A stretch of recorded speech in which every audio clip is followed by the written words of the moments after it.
What's going on? What's going on, everybody? It is the only sports podcast. I'm Will. That's Casino. It is episode number 59. 59. We are 10 away, Casino, from 10 episodes away. From, dare I say, a game changer. And, of course, my wife decides to call me right when I start the podcast every single time. Goodbye. I'm leaving that in. Shout out to my wife for having the worst timing in the world. But a lot to talk about on today's show, Casino. We've now seen two games of the Stanley Cup, 2 games of the NBA Finals. Lot to talk about there. Nothing really going on in the NFL. But today, actually, the big breaking news story is...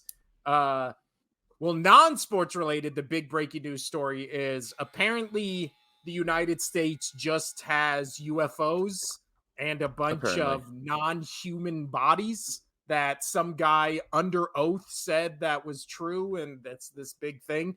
So, Casino. Yeah, because people don't lie under oath ever. What are you talking about? Do I think he's wrong? And no, do I think there's extraterrestrials of some sort and UFOs? And yeah, I am a believer in that.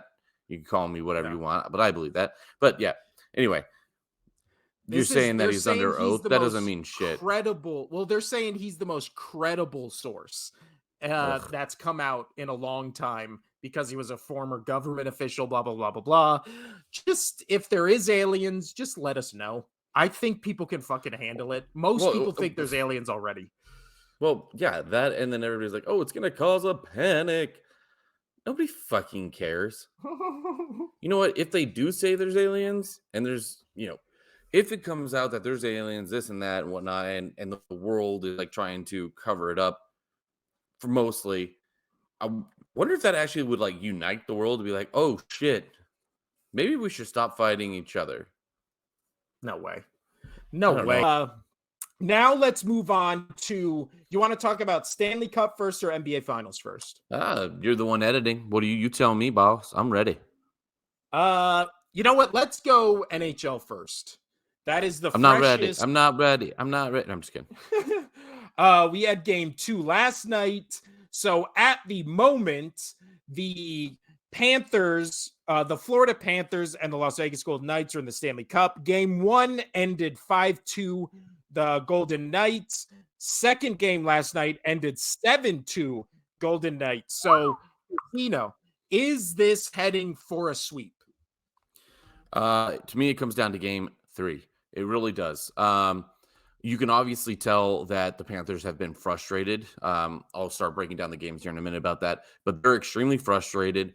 If they come out in game 3 and the Knights are able to do what they've done the first 2 games against them on home ice, I think their will to win the cup is gone, which is scary, though, because then I think they're going to start, just players they have on their team are going to start being a little more aggressive than they have been, which is saying something.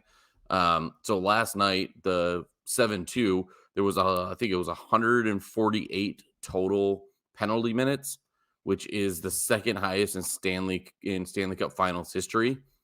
And what did I say? What did I say before this series started? That this series was going to be the most physical series of the entire playoffs on each side because both teams are absolute giant brutes. And even Jonathan Marchessault for the Knights, he's only like 5'8" or something like that. He's like 5'10". Anyway, he's very short, but he is out there. There was some hits that he was throwing against people that were like almost a foot taller than him. And I'm just like, good on you. Good on you. Like, you're not afraid to just go out there and just smoke people. So with that, let's start off with game 1, man. The Knights end up 5-2. One was an open netter, so call this 4-2 realistically.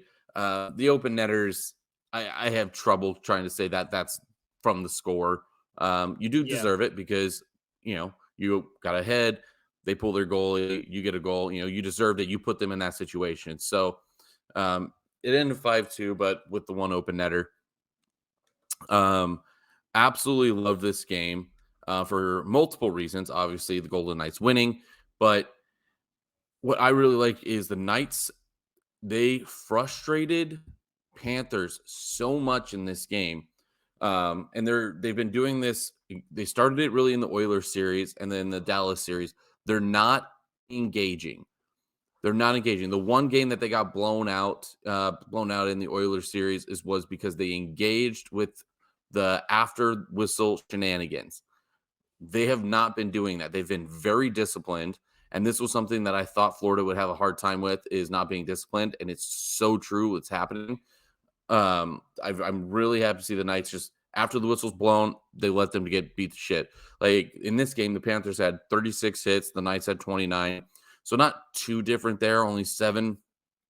But what I really liked was, and the Knights were winning the faceoff, is the Knights, they know how to bounce back. And I talked about this on how resilient this team can be when it comes to bouncing back. And I'm sorry, folks, this is going to sound super biased going into the Knights, but they are the winning team currently, and they're doing the right things, and the Panthers aren't. So I'm going to be talking mostly negative about the Panthers play and then positive about the Knights play. And that is due to just what's happening actually on the ice.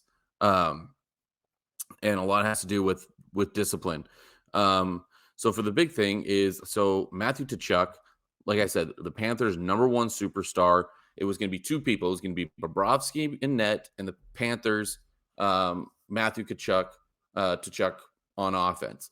If you could stop him, you're great. If you can't, you're going to have some issues. The Knights' defense was not that great in Game 1, but Matthew Tkachuk just couldn't hold his emotions intact. He got a 10-minute game misconduct in Game 1. There was a whole sequence where Haig, the same guy that I've been talking about, just smiling and wave, is getting beat to shit. Literally just beat to shit. He got his helmet torn off. One of our guys ripped off another dude's helmet, and he got a game misconduct as well. So they were not being biased to one team. They were playing fair, no matter what Paul Maurice, the Panthers coach, is saying that, oh, it's unfair. Well, make your team more disciplined. But yeah, Tkachuk is like slashing at people's wrists, which is, in my opinion, that should be a suspension, because this isn't after the play. You're not doing anything, and you're just taking slashing towards a player's wrist. You're trying to hurt the player. You're trying to stop them from being able to play the game of hockey. That's not a hockey play. I'm all for, aftermath, people like getting up each other's faces. I'm all for the fighting when it's like set to be I'm retaliating for you hitting my player really hard. I'm all for that. But when the refs have everything done and taken care of, you shouldn't be taking cheap shots like Matthew Tkachuk did to Haig, where Haig has got his helmet ripped off. He's being choked out. Fine. He's just sitting there. The refs have pretty much everything taken care of. Then he comes up and just straight punches Haig in the face after the play. I'm sure you saw it. It was absolutely ridiculous. And then another one of the Panthers players did the same thing to Haig. There's only 3 people left in the middle of all the officials, three players. Everything said, everybody's skated away. One of the Panthers players comes skating up and punch Haig in the face again. And he got a 10-minute game misconduct as well. Like, it was just getting out of hand, and they just can't discipline. But I really like that the Knights were not engaging. And the Panthers did score first in this series. They scored first. They scored first in Game 1. But what the Knights have done all years, they make you pay when you're undisciplined, all playoffs. Make you pay where penalty, the Knights score on the power play. They tied it up 1-1, and then they just took off from there. Yeah, man, it's great. And then you get into goaltending. I know how I said that Hill had the save of the playoffs during the Dallas series with that awesome diving save. Yeah, this save was 10 times better. Yeah. So he gets beat, and he's following the puck, but he gets a little too far out of his crease. And it was a great pass, and I believe it was Matthew Tkachuk who makes the pass. Great pass to a former Knights player and Nick Cousins, who's a total tool bag. He's been going after the goalie and in game one and everything. He's a tool. Anyway, so it was a wide open net. I mean, wide open. He could literally just kind of like breathe on the puck and put it in if he wanted to. But Hill dives backwards, and I've seen memes and memes of this where he's fully laid out with his paddle, and he gets the paddle save on it. And what was really cool about that save, and this really makes me feel like the Knights can win this series, is because when the Knights got to the playoffs or got to the Stanley Cup in year one, Holtby made an amazing save on one of the Golden Knights players in the same fashion. They pulled them up side by side, and it almost looks identical. Almost identical. And to me, I was like, as soon as I saw that save and it happened, I was like, oh, it's switched now. We are going to have that play of the playoffs of the Stanley Cup final. And dude, since the Stanley Cup finals have started, I know I've been talking about Sergei Bobrovsky being really great and Adin Hill being good as well, but I would favor Bobrovsky. I'm done with that. Bobrovsky's done. He is beat. I said that he could be broken. He has been broken. Adin Hill is playing out of his goddamn mind. The game two Bobrovsky stat is he was pulled in the second period after allowing 4 goals on only 13 shots.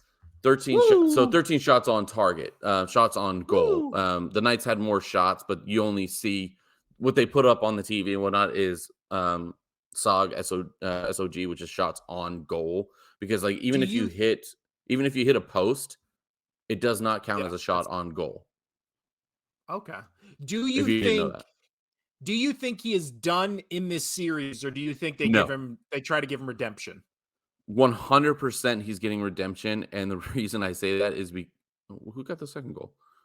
The only reason they're giving him a redemption is because he's the only reason they're in the playoffs or into the Stanley Cup final. Like I said, the team is good. They're a decent team. They were the President Cup trophy winners last year. They got a superstar this year.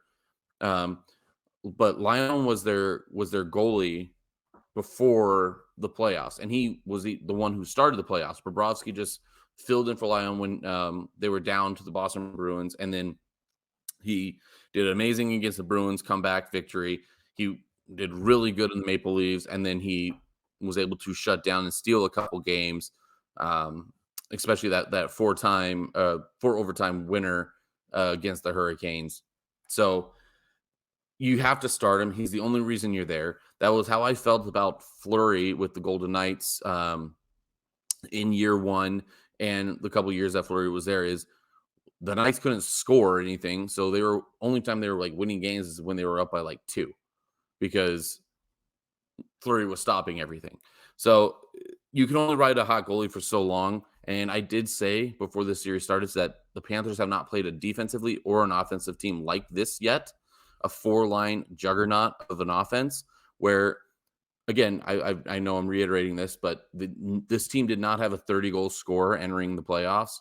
They were just very well balanced, and now they're in here and they're showing why they're well balanced.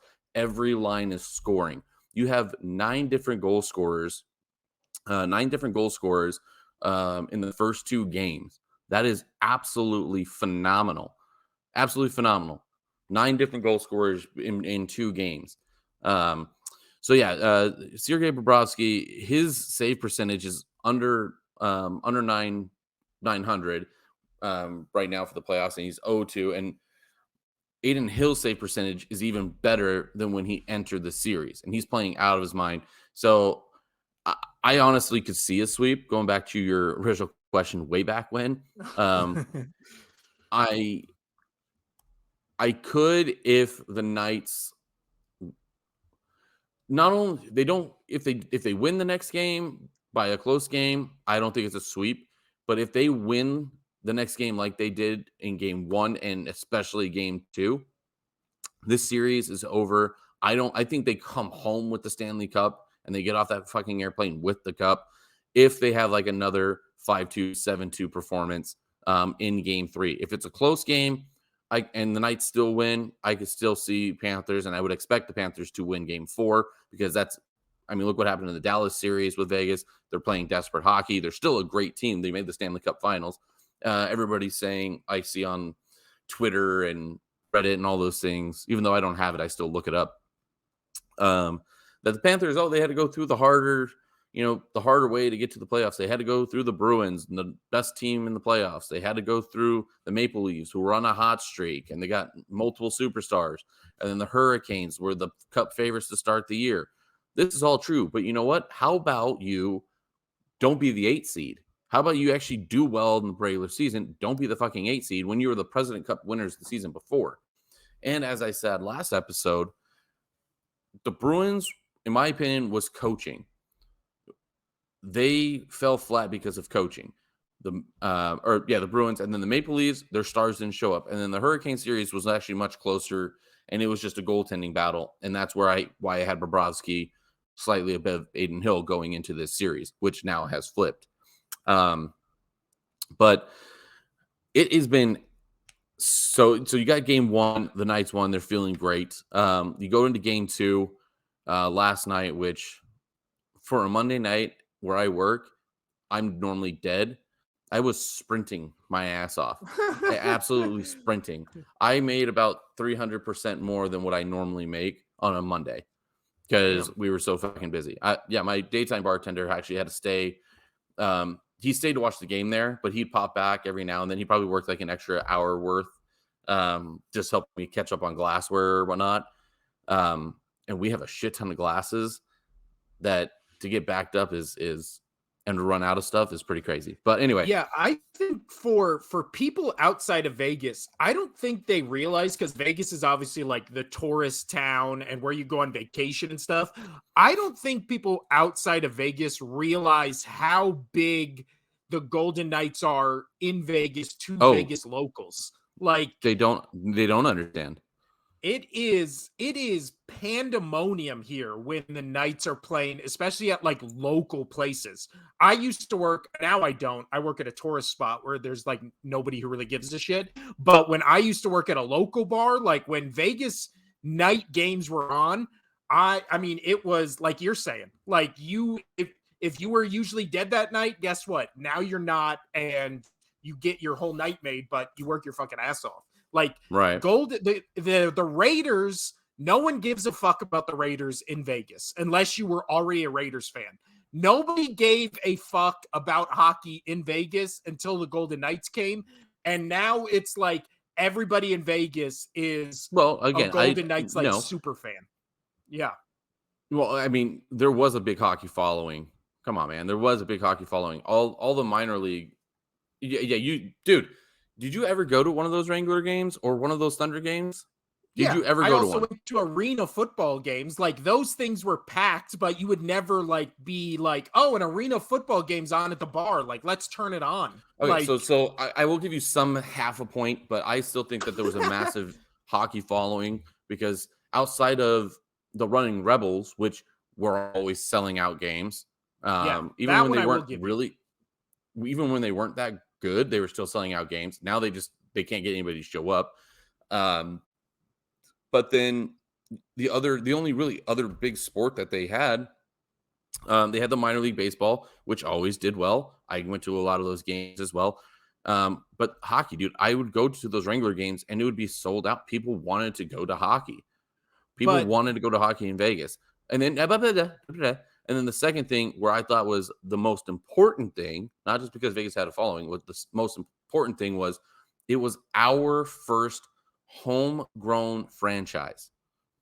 Yeah. That's why the Vegas Raiders has been waiting for a pro team of their own. I don't consider Raiders Vegas' own team.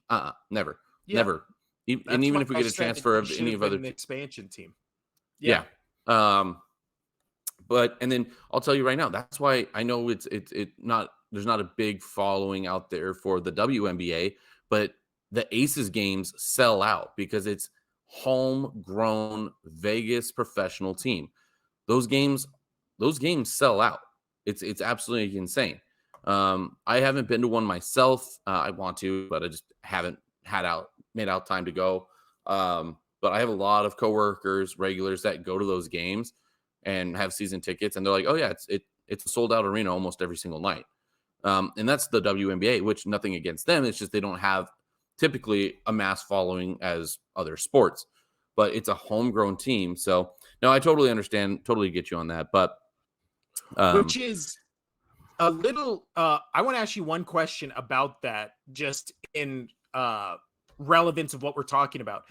Do you think when the A's move here, they will get a big following? Because I don't either. I don't get why they're moving here as the A's and not just rebranding completely. I will tell you right now, I still feel like there's going to be as much. Well, you're going to have other, just like hockey, just like football, you're going to have, it's Vegas, professional, everybody's going to want to come. Those games may get close to selling out because you have other, teams coming in and people want to, the Dodgers, or Yankees, people want to come to Vegas and watch it. Yeah. But the actual attendance of Vegas A's fans, I guarantee you, there's going to be as many A's fans from Vegas that are still going to be going to the Aviators games. The Aviators games, like I said, it's been around a long time, as I mentioned earlier, Vegas sports. This is actually the 40th year of a minor league baseball team in Vegas. First it was the Stars, and then it was the 51s, and then now it's the Aviators, but it's still owned all by, it's just different minor league affiliates that get traded on out. But it's still the same people owning all of these teams, and it's the 40th year this year. So they're not going to do well here. Anyway, so going back to hockey, I talk about the undisciplined thing, dude. So game 1, there was 4 game misconducts, 3 for the Panthers, 1 for the Knights. And that's kind of what I was telling you about that scenario with the punching in the face and the ripping off the helmet. You just don't do that.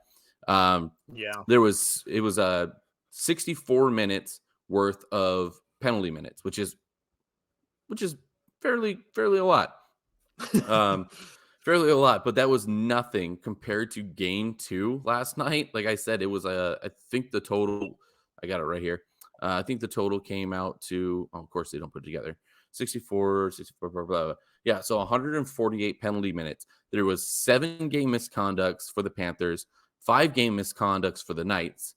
And I'm tired of Paul Maurice crying on the bench, and you see him yelling on the bench. This is the Panthers coach yelling that, why is he getting called for that? Something so minor. Well, the game got out of hand, and this was the best way that the refs, and I really applaud them and commend them for, they weren't putting up with any bullshit. They don't want this to bleed over into game 3. So they're like, game misconduct, out. Game misconduct. Like, everybody's been warned, stop the shenanigans after the whistle. They didn't stop the shenanigans. So he's like, all right, you're gone. All right, you're gone. You're gone. You're gone. It just happened to be the Panthers doing it more than Vegas. And so I bring that up because my coworker said this, and I love it.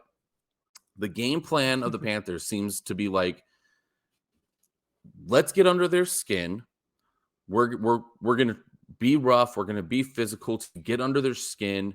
But again, Vegas has been so good at not engaging that them trying to get under our skin, and we're not letting them, the Knights, what's happening is that's getting under their skin that they can't get under our skin. And you see it with the gameplay. Matthew Tkachuk, their best player, he has 3 game misconducts and 1 goal this series. 3 game misconducts, 1 goal. That's not that good. And then your other best player on the team, Bobrovsky, at least in these playoffs, he got pulled because he let 4 goals on 13 shots, as you preluded earlier. So yeah, it is outstanding. And the Panthers, 44 hits to 24 of Vegas. So Vegas, they're laying some good hits when they do lay hits, but man, they're just not going into it. So speaking of hits, did you see the hit on Jack Eichel? I've watched both of these games, and that hit was. Woo! But you know what? And I'm glad Jack, because they asked Matthew Tkachuk about the game, about it after the game, and he was like, "No, like he should have picked it up. It was clean. Like fuck off to Chuck." But it was a clean hit. It was a clean hit. It was open ice. It was a reverse hit. Like Tkachuk had the puck. Jack Eichel lost an edge, and he went into him. Eichel or Well, he Chuck was gonna also just came off his skates, which made the hit look so much better. Like you could right. He see. lost an edge, and that's what he said. And I was really happy with Jack Eichel when they asked him in the interview afterwards, was like, oh, and he goes, no, like it hurt. Yeah, I'm not gonna say it didn't, but I'm fine from it. But it's hockey, it's a physical sport. You take big hits sometimes. And he was like, I caught an edge, and I went into him. It was a clean hit, and I'm glad that he said that because all the fans, and there was a game misconduct after this. A lot of the fans, I believe, are thinking that it was from the hit. It was not. It was from the shenanigans in the mouth of Tkachuk after the play is what got him the game misconduct. But the hit, that was a clean hit. It was a 100% clean hit. It was a clean neutral. No, it wasn't neutralized. Was it? It was close to it. But anyway, Tkachuk had the puck, so it was a clean hit. Can't do anything wrong with that. But so you say you watched this game. So let me ask you this: where do you think Game 2 was won? Because there's a certain moment where, in my opinion, after it happened, I was like, Knights are going to win this game, guaranteed. Do you have a moment that you think, or do you want to take a guess? I never thought, unlike Game 1 where the Panthers scored first, and as a Golden Knights fan, you're watching it being like, ooh, like, could this get out of hand? And then the Knights answered back real quick, and then it was kind of like off to the races. And by the third period, that game was over. In this one, it never felt like the Panthers were, quote unquote, in it. It just, those games where you watch it where it's just like, I can't see any scenario where the other team wins. So almost from puck drop, it seemed like the Knights just had all the momentum and they were just capitalizing on it. Like you said, the Panthers more look like they're just pissed because they know they're not going to win. So they're just turning it into a fucking boxing match or a brawl. Right. So I'm not saying this is over because look what they did to the Bruins, but I like the coaching better for Vegas than the Bruins. So where I thought this game was over was it was in the first. It was one. No, it wasn't 1-0. It was 1-1. I think it was 1-1. Yeah, it was 1-1. And the Panthers are on the power play. It's 1-1. And Aiden Hill made 3 to 4 outstanding saves, and not just in the defense, outstanding saves, just outrageously good saves. And immediately after the penalty kill, the Knights go down and score. That took out all the momentum that Panthers could even get close remotely to try to get back. You had great opportunities on the power play. You got stuffed on them, and then you let the Knights come down and score immediately. At that point, I knew the game was over. So now trying to give a little credit to Panthers on what they have done is in Game 1, like I said, the Knights defense was a bit shaky there. They started spreading out. That's great passing from the Panthers, and they looked dangerous. They were able to get in front of the goalie. They had probably like 5 posts in that first game, the Panthers did. They had their opportunities. They had their shots. Luck didn't go their way, whatever it may be. But I was really, really happy with how the Knights came back out in response, and they closed the middle again, and they stopped the likes of Matthew Tkachuk and all these other players to getting in the center and getting in the middle to create havoc, to create chaos. I like when teams create chaos to disrupt other players. But the Knights weren't biting. Again, they were very well disciplined, and it was really fun to see. Yeah, man. Oh, and also thank you, Panthers, for Jonathan Marchessault, which was the pick that we got from you guys that you asked us to take in the expansion draft. You wanted us to take Jonathan Marchessault. You gave us other players with Jonathan Marchessault. So, okay, thank you. Thank you again. Because he has been...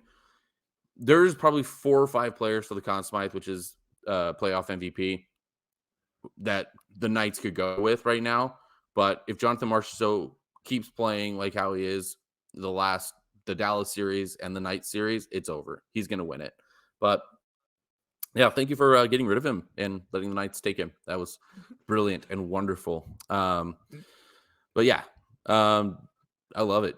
I love every second of it. I think the Knights... And what I like is they're not celebrating.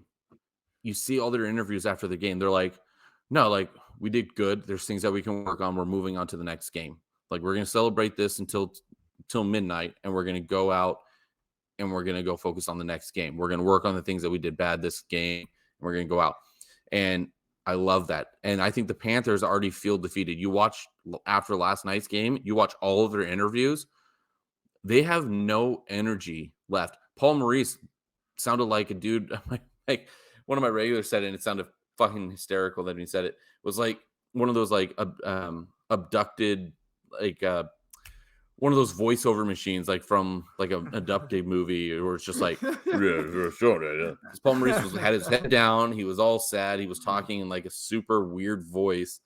I mean, he's got a dark voice anyway, but like there was just no energy with it at all. He was so disappointed in his team and embarrassed. And I think this is the first time I've ever seen it. At the end of that game, there was like 7 seconds left. The Knights got a power play, but it doesn't matter. But the Panthers were on a power play. I think the Panthers were on a power play. Yeah. And it doesn't matter. Game's over, but with 7 seconds, he put out 5 defensemen. I don't know what that would be in protest to. Was it protest to the refs, protest to his players that like stop the fucking shenanigans? Like the Knights are taking advantage of all these penalties. But yeah, he put out there for the last face-off of the game 5 defensemen, which I thought was hysterical. I've never seen that. My last question before we move over to the NBA is, do you think the way these 2 games have happened, with a lot of fighting, a lot of penalties, the most penalty minutes, blah, blah, blah, blah, blah, and then 2 blowouts, do you think, now, obviously, as a Golden Knights fan, we love it because the Knights are on the winning end of both of those, right? Do you think this is good for either A, the sport, or B, the audience who is like, I don't watch the NHL all year, but I'll check out the Stanley Cup? Do you think this is good content? Oh, 100%. Because I would say a good portion, I would probably say like 60%, roughly 60 to 70% of the people, fans who watch hockey, enjoy the physical aspect of it more than the actual like X's and O's. I like the X's and O's. I like the building up of plays. Obviously, all the extracurriculars are fun, but I feel like a lot of people prefer the extracurriculars over the actual like X's and O's, which is fine. And even if you're a diehard hockey fan, some people like that more. But I would say like 90% of just the casual viewers want to see chaos rather than just good hockey. I'm in the minority. I think I just like watching good hockey. I like how plays build and this and that. But I think they're doing absolutely wonders for people who are just casual fans watching this series. It's like there's people just laying out. Even our goalie. So Aiden Hill, Matthew Tkachuk gets cross-checked in the back, didn't get called, probably should have. But he's laying in the net last game. And like you could see him, he's like scooting underneath Hill's legs to try to get Hill to like fall over on his ass. Dirty play, in my opinion. I don't like that. But the ref rolls over there. It's just like, get the fuck out of the net. And then as he gets out of the net, like he pushes Aiden Hill back. And Aiden Hill, again, probably should have got called for this, but the ref understands why he did it, because Matthew Tkachuk probably should have got called for trying to like leg sweep him from like constantly going under his legs. Aiden Hill just like takes the big paddle of his stick and just like smacks him into the chest as he's trying to skate away. Loved it. Absolutely loved it. But people want to see that. The casual viewers, they don't really care about hockey. And that's why I think like baseball turning into like home runs and making it a faster, just like home run hitting offensive thing. Same with football, just big offense. People want to see scoring. People want to see fun. I like the defensive aspect of the game. I know that, like, so for football, like the Patriots against Rams Super Bowl, where it was that low scoring 13-3. I loved that. I fucking because hated that. I know you did, but I loved it because it was a grind. Obviously, 2 reasons. The Patriots won. The other one, though, it was a grind of chess, and I liked how that played out. Yes, everybody's like, oh, it's super boring. And I was like, okay, because they're not scoring a lot, but the plays of of both defenses were absolutely outstanding. that you knew it was going to be one play that broke this game, and you're waiting for it. The Rams almost had it with that bomb, but Jason McCourty was able to run out of nowhere with the dude standing right in the middle of the end zone, and he knocked it out. And then the other play that actually won it was the catch for Gronk to set up for the actual touchdown, because nobody was able to be in the zone. I thought that was exciting because you're on your edge the entire time. Anyway, so that's hockey. I'm really excited. I do think that it could end up being a sweep if the Knights roll out how they did in the last two games. If it's a closer game and the Knights edge out, I still think the Panthers will win one at home. And then I would expect the Knights to win it back in Vegas, if not on the road in Game 6. I have trouble seeing the Knights losing this series. Not being a biased fan, it's frustrating the Panthers that they can't frustrate the Knights, and that's going to get to them. That's going to cost them this series. Yeah, I agree. I had the Knights in 5. You had them in 6. So both are still very viable. They might even do it in 4. We'll see. But let's move over to the other Florida team in the playoffs, talking about the NBA playoffs, where we have now seen 2 games between the Heat and the Nuggets. And what did I say last episode, Casino? I said the Nuggets will win in 5. Yes. Unless the Heat can win one of the first 2 at home, which they have always done in these, always meaning in these playoffs. And then last night, Heat in 7. 2 nights ago. That's what you said. Yes. 2 nights ago, I had a roller coaster of emotions in this game because I am obviously a Sixers fan, but I've always loved Jimmy Butler. I'm rooting for the Heat. I'm not really even rooting against the Nuggets. I'd be fine if the Nuggets won. I'd be happy for the Murray comeback story and then happy for Jokic because he is arguably the best player in the NBA right now. Unarguably, definitely one of the top 2, probably tied with Giannis, but obviously Giannis had kind of his star diminished a little against this very Heat team. But then if this team also beats Jokic, you can't say Giannis is better than Jokic because Giannis got beat by the Heat. If Joker gets beat by the Heat, so blah, blah. That's still... Now this is a 5-game series where the Heat now have home court advantage, basically, because the next 2 games are in Miami. But let's talk about game 1, because I told you right after game 1, and I'm literally just going to read the message because I think it encapsulates my thoughts. What happened in game 2, yeah. Or no, in game 1. I know, what but I messaged you. What you said in game 1 makes game 2 very relevant to what you said. Go for it. So I said, call me crazy, but after game 1, I think Heat win the series. After game 2, this was solidified. And I said you're crazy, man, or something you like that. You said I'm crazy, and I said the best possible game Denver could have played, they played. They got all the fouls. Miami was dog shit shooting. They shut down Joker. Game was 9 points. I don't know, man. And you said he had a triple-double. I said, yeah, and was held exactly to what I said they need to hold him to. He did not beat them. Jamal Murray did. 2 free throws to 20 for Denver. That has never happened and will never happen again. Miami wins the next one. I literally called everything that was just going to happen. And then immediately during Sunday's game, halfway through the second quarter, I said, well, I was wrong. Denver is just too good. They have too much depth. This is going to be a sweep. And then literally an hour later, Miami won. Well, so, what did I say? What did I say? You said you may be wrong again. And then I said... Because I saw the comeback happening, because I actually watched the game. Yeah. I was... so I will pat myself on the back minorly and then immediately take my hand away because I immediately gave up on my prediction halfway into that fucking game 2. But... ironically, everything I said about after game 1 happened, right? The anomaly, and it was weird because in the first game, the eye-popping thing that sticks out is Nuggets got 20 free throw attempts. They made 16 of them. The Heat only got 2 free throw attempts. But when you watch that game back, and I watched that game twice, there was not like egregious fouls that weren't called on the Heat.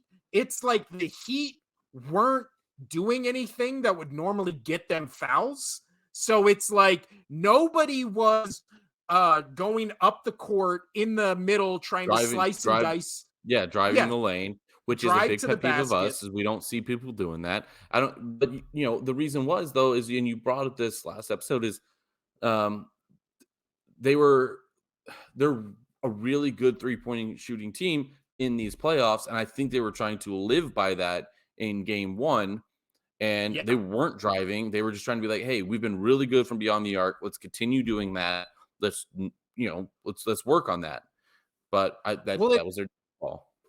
Yeah. Well, it also weirdly, it looked like game 1, the Heat not only knew they were going to lose that first game, but were also kind of trying to almost get acclimated and like catch their breath. Like they looked tired. And they just played 7 games against the Celtics. They just got into Denver 2 games before, this series started. I think in my brain, I was like, no way in hell they win game 1. I think they could win game 2. And then game 1, everything you thought Denver would do happened, right? And everything you thought Miami wouldn't do to lose happened, which is they've been a crazy good 3-point shooting team. In game 1, they were only 33% from 3. They were 13 for 39, and it looked like they weren't exerting themselves. They weren't driving to the basket like we talked about. Jimmy Butler was not trying to get to the hoop because we saw it in game 2 where he does that thing almost every time he gets the ball. My kid's waking up. Continue talking. Yeah. Where we saw with Jimmy Butler in game 2 where he's a masterful passer in that he draws the attention of the opposing team's defense, kind of tries to go that back line under the net.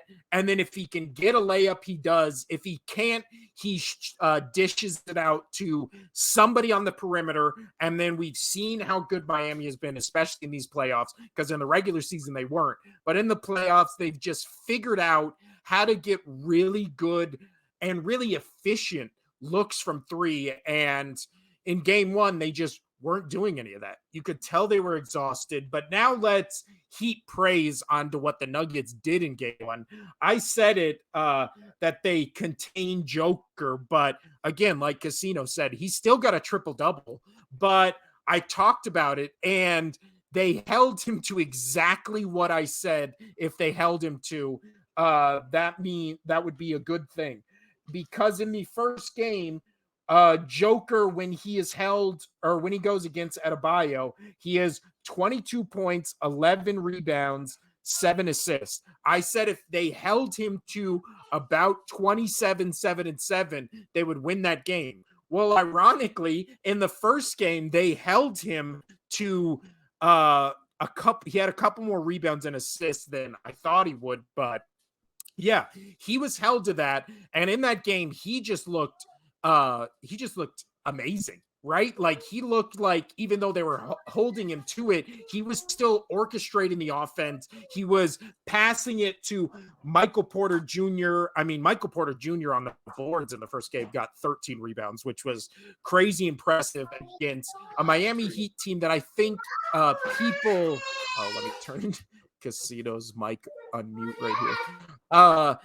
But it's impressive for how good of a rebounding team Denver is, because really they have Joker. And then I feel like lengthwise, Miami is almost bigger just because all their 3-point shooters are just really long.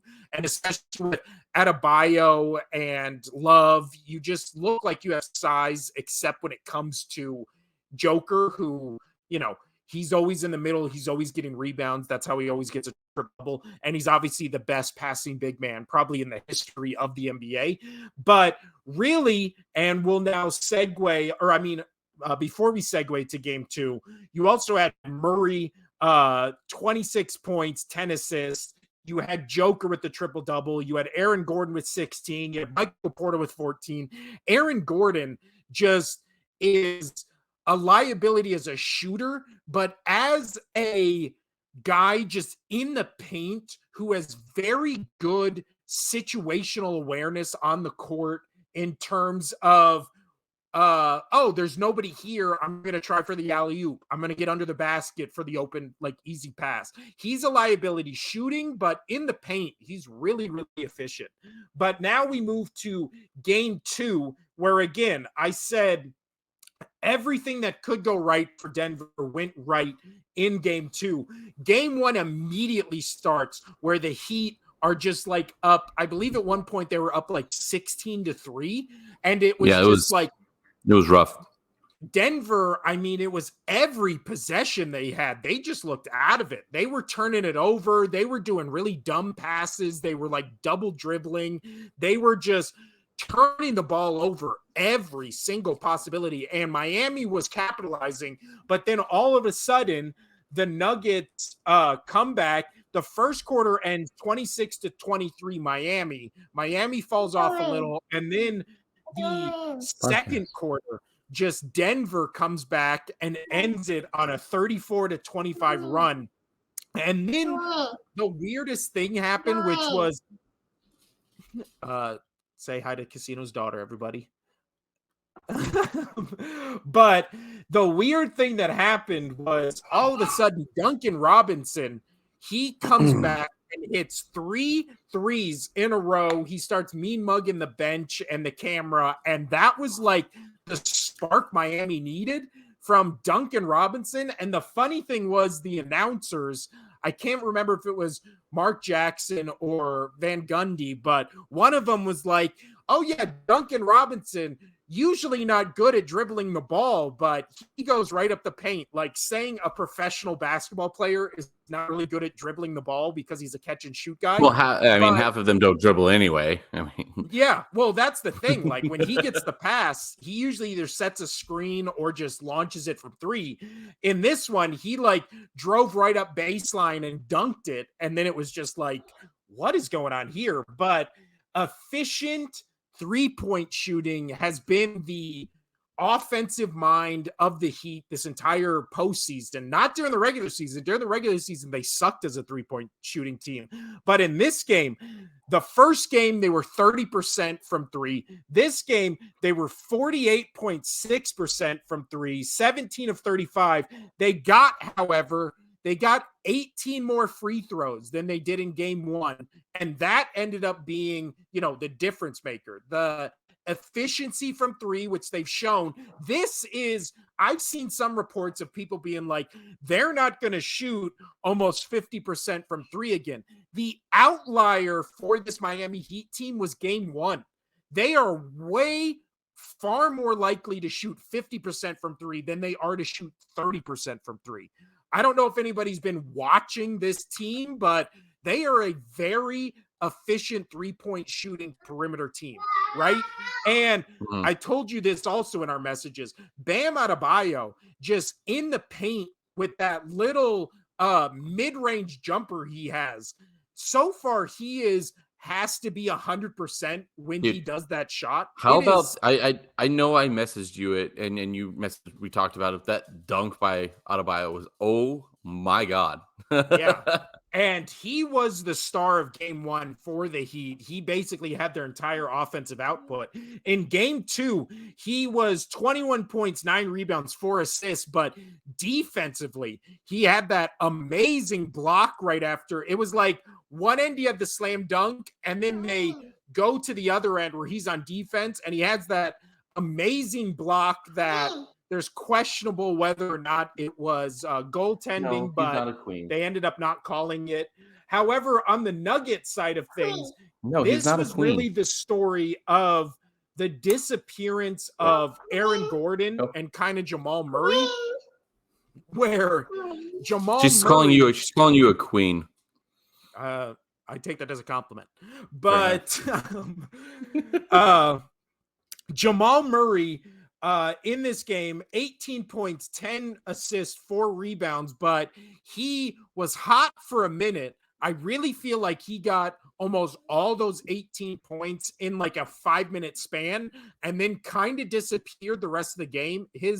I don't have it pulled up here, but I remember his like field goal and 3-point percentage was really low in this game compared to what it was.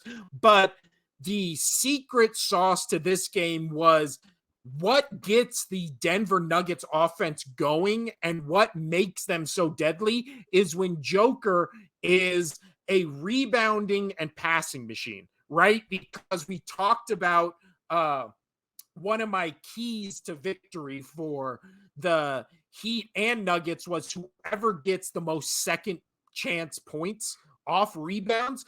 And that's basically where the Nuggets have lived in the playoffs and the regular season, is getting so many rebounds and second chance points to do a 2-point or to do just a Joker putback or a 3-point shot. Well, in this game, they changed the flow of the entire Denver's offense into they messed Joker with the formula. Yes. Instead of Joker being a triple-double machine and being the passing outlet to kind of spark this Nuggets team, is they made him a scorer. And they made it where let Joker beat us in the paint. Just let him keep getting just 2 points, 2 points, 2 points, because every time we go to the other side of the court, we're getting 3 points.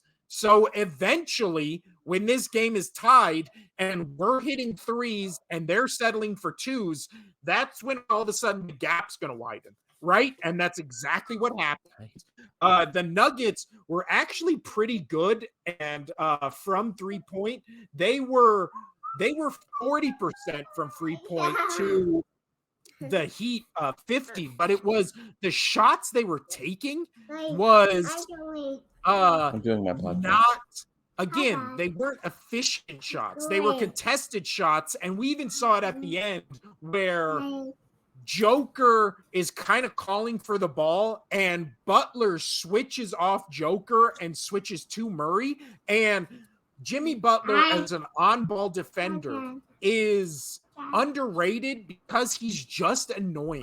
He just hits the ball enough where you think he's going to steal it and you have to kind of reset. Which I feel like if you watch the last...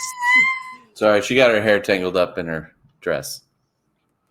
If you watch the last play of game 2, you see that the switch happens where Butler switches to Murray.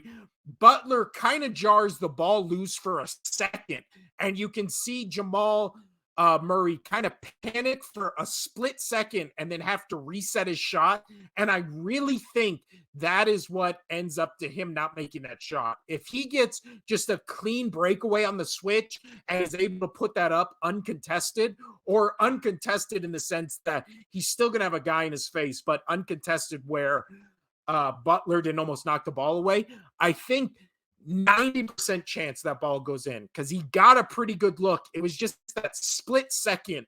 And that's why we haven't seen the Jimmy Butler game. I don't know if we will. He looks like he's just fucking exhausted. He looks like he maybe doesn't have the lift he did earlier in the playoffs. He's played a lot of playoff minutes.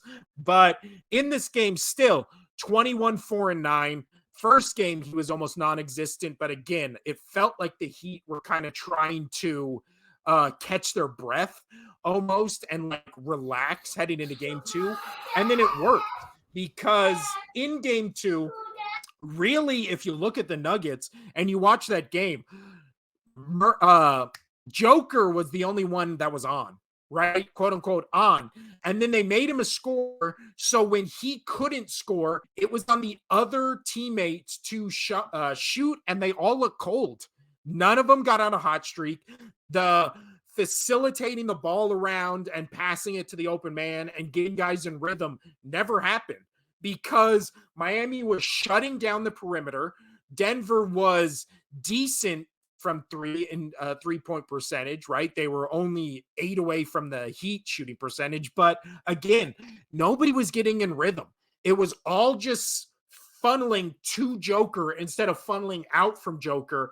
And that's why you look at the stat line and Joker had 41 points, 11 rebounds, but he only had 4 assists, which I think is a much bigger story coming out of this game, because usually Joker averages a triple-double, right? So he has 6 more assists, which means you're getting shooters more confident, which means if Murray's going into the fourth quarter as a confident shooter, maybe he makes that 3-point shot. Maybe when Joker is hot, maybe you keep the ball in Joker's hands where he gets a 3-point shot. Now, he's such an assist machine. And that was something that I saw there was an issue of in game 2, was he wasn't getting as many assists out as he wanted to. Yeah.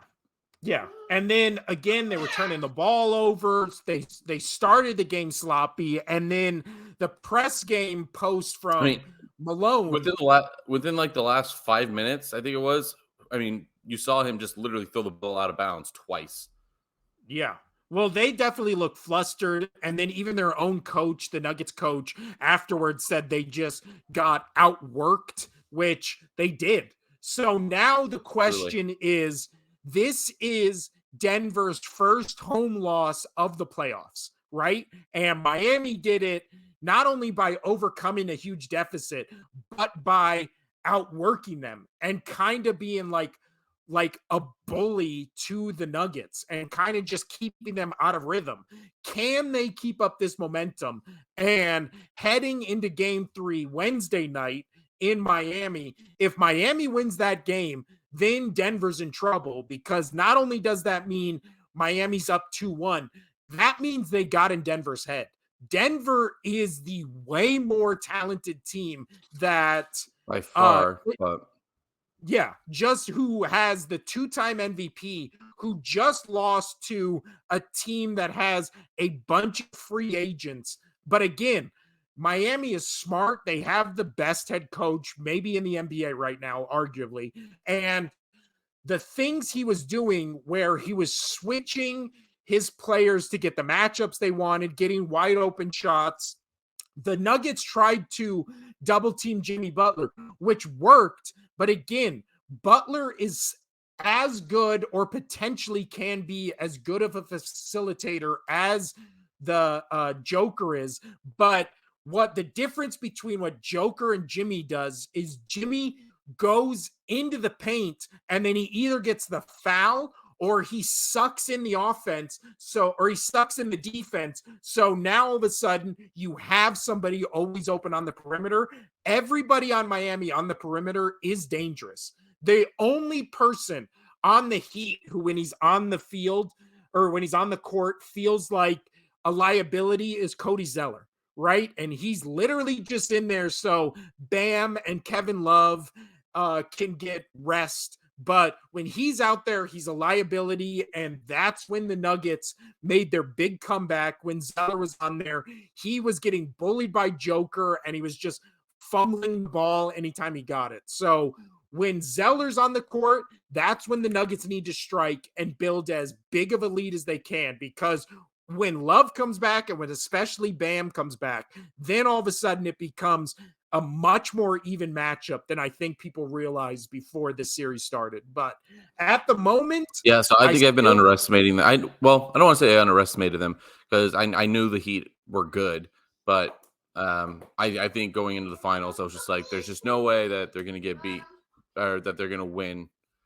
But yeah. But now, literally, it's just a best-of-5 series, right? And it becomes whoever can win 3 before the other team can, and the next 2 are in Miami. So now Denver needs to do what Miami did and win at least one of them. They win 2 of them, obviously, then you're going back to Denver up 3-1, and the series is kind of over. But if you go into Miami and now you lose this next one when Miami already has all the momentum they took from you from game 1, then it starts becoming dicey. And it becomes, how much does the playoff and especially NBA Finals experience of a Heat team that's been there before, how much does that come into play when all of a sudden probably a lot becomes, I mean, maybe if it wasn't like, so much to all the players, but like you mentioned the coach, like you said he might be the best coach in the NBA. I think he is the best coach in the NBA. Just like he's actually up in coaching. Yeah. I like seeing that. Yeah, and definitely these next two games. I'm really curious to see what happens in Wednesday game, how the Nuggets come out, if they try to just make Joker, because there were comments after the game, where Spoelstra got upset when somebody was like, you made Joker a scorer. Is that why you won? And he was like, why would we want their best player to score a shitload of points? Which is a legit question, but I mean, it seemed to work. So it'll be interesting to see the adjustments each team make heading into game 3 on Wednesday.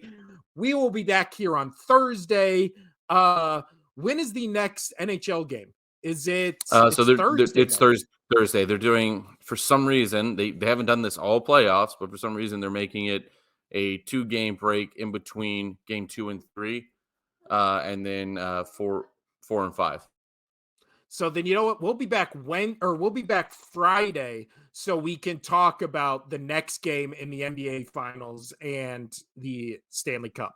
So we'll see you Friday. Yeah. Anything else, Casino, before we get out of here? Fact of the day. Oh, don't ever, if you have children, don't ever buy those strawberry icing covered pretzels, because that happens. That's the fact. That is a fact I can back up. Yes. So this has been the Only Sports Podcast. I'm Will. That's Casino over there. Adios.